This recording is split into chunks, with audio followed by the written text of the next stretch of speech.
அந்த துளசி காடு காடா பொறிச்சு இளம்புல சுற்றியும் காடு காடா அறுத்து சிலிப்பு எல்லாம் சுற்றி சிலிப்பு தேயார் தோப்புக்கு போய் தேயார் தோப்புல கடை கடையாக கேட்டுக்கிட்டு அப்புறம் பையன் 50 ரூபா கேட்டானே, ஒரு 20 ரூபா கொடுக்க மாட்டாங்க அப்படின்னு. ஆமாம் வேண்டாமா அப்படின்னு. சரிம்மா கொண்டு கொட்டுறேன் அப்படின்னு 20 ரூபா கீழே கட்டுச்சு. அப்புறம் எடுத்துக்கிட்டு அந்த துளசி கொண்டு 2 ஆட்டை கொட்டிக்கிட்டு அப்புறம் அவனுக்கு 50 ரூபா அனுப்பிவிட்டேன். அப்படி பண்ணுறாங்க. எனக்கு பவுத்துலாம் தாங்குது, என்ன பண்ணுறது?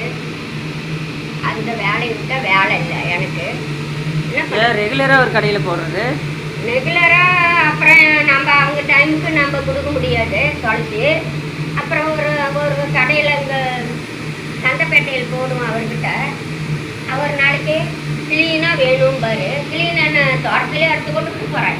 காடு காடாக ஒரு இடத்துல தோட்டத்தில் இருக்கிற துளசி நல்லா இருக்கும், கரையில் வரப்பழக்கிற துளசி கொஞ்சம் கரையில் பூவாக வரும். அப்படி தான் நாம் கொடுக்க முடியும். அப்புறம் இல்லைம்மா நாளைக்கு கொண்டு வாம்பாங்க. அப்புறம் நாளைக்கு போக மாட்டேன். அவர்கிட்ட கேட்குற இடத்துல கொண்டுட்டு முழுக்க சேர்த்து போயிடுவோம். போய் வந்தால் 30 ரூபாய் ஆகுது. 50 ரூபாய்க்கு போட்டால் 30 ரூபா கொடுத்து 20 ரூபா. பஸ்ஸு தான் ஃப்ரீயாக விட்டுருக்குறாங்களா? இங்கே நம்ம பக்கம் கிடையாது. பஸ்ஸு தான் கவர்மெண்ட்டை தனியாக எல்லாத்துக்கும் ஃப்ரீயாக விட்டுருக்காரு பெண்களுக்கெல்லாம். சேலை போனால் தான் மினி பஸ்ஸு காசா? நிறையா பொரிச்சா தான் மீதி காசு நம்மளுக்கு ஒரு 50 ரூபாய்க்கு போட்டால் சரியா போகுது. அதையுமே விட்றதில்ல, நான் கைக்கு காசு இல்லை. O16 என்ன டைமு?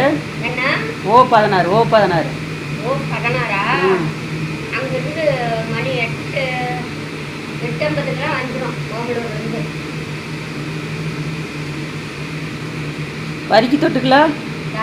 கொஞ்சம் சாப்பிட்டு அப்புறம் தொட்டுக்கலாம். அதுவும் இல்லை, வேணா இருக்கான் ஏதோ 5 நாளைக்கு ஒருக்கா அவங்கவுங்க ஊர் தேடி கொண்டு ரொம்ப சூடாக இருக்கும். ஆத்துனியா நாட்டி நீ ரொம்பமா சூடாக இருக்கு. ஒரு ஆத்தாவது ஆத்துனியா அப்படி கொண்டு வந்து குடிக்கிறாங்க. சூடாக இருக்கு. இவ்வளோ சூடாக யார் குடிக்கிறாங்க? இன்னமும் நேற்று சேலை போகலாம், செலவு பண்ணி வாங்கணும்னா அப்புறம் தாயலாம் கட்டிட்டப்பா எதே எனக்கு உண்டான இந்த குழந்தைக்கு பால் வாங்கணும். பால் வந்து எதை பண்ணிட்டு போனாலும் பசங்க பால் வாங்கி பிசோவை வாங்கி பால் வாங்கி இன்னும் வந்து போனால் ஒரு 100 இந்த காலத்துக்கும் அதையும் சொல்லுவோம்.